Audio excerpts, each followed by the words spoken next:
దీనికి దానికి తేడా ఏం చెప్పండి నాకు. ఈ 100 కోట్లు ఎటు వెళ్ళింది? ఈ మార్కెట్ యార్డ్ నుంచి ఎందుకు డబ్బులు తీసుకున్నారు? దీనికి ఏంటి? ఇట్లా అడుగుతుంటే పాప అధికారులు కూడా ఇబ్బంది పడతామని నాకు అర్థమవుతోంది. నేను చెప్పాను అసలు మిమ్మల్ని సాధించడానికి కాదండి, మన ప్రజలకి రేపొద్దున అసెంబ్లీలో నన్ను అడిగినా కానీ, రేపొద్దున ఎక్కువ నేను పబ్లిక్ మీటింగ్స్ చెప్పినా కానీ, నేను మీకు అకౌంటబిలిటీ అని చెప్పాను, మీకు అదే అకౌంటబిలిటీ అని తీసుకొస్తున్నాను. పంచాయతీ రాజ్ శాఖ నేను చెప్తున్నా, పంచాయతీ రాజ్ శాఖ మొత్తం రూరల్ 70% రాష్ట్రంలో పంచాయతీ శాఖ పరిధిలోనే ఉంటాయని పిఆర్ మినిస్ట్రీలో.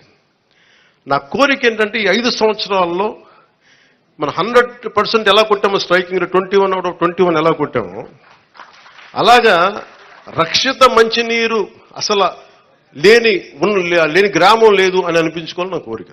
అది ఎంత సాధ్యపడద్ది అనేది నిధులు, నా విల్లో పవర్, నా విల్లో శక్తి ఉంది, నా సంకల్పంలో శక్తి ఉంది, వనరులు, బడ్జెట్, మిగతా వాళ్ళందరూ కలిసి వచ్చే విధానాన్ని బట్టి ఒక్క గ్రామం కూడా లేకుండా, అసలు రక్షిత మంచినీరు లేకుండా ఒక గ్రామం లేదు, అది అనిపించుకోవాలి. అలాగే ఎక్కడో మారుమూలన్న అరకులో ఇంకా డోలీలు కట్టుకొని గర్భిణీ స్త్రీలను తీసుకొస్తారు, అది పోవాలి.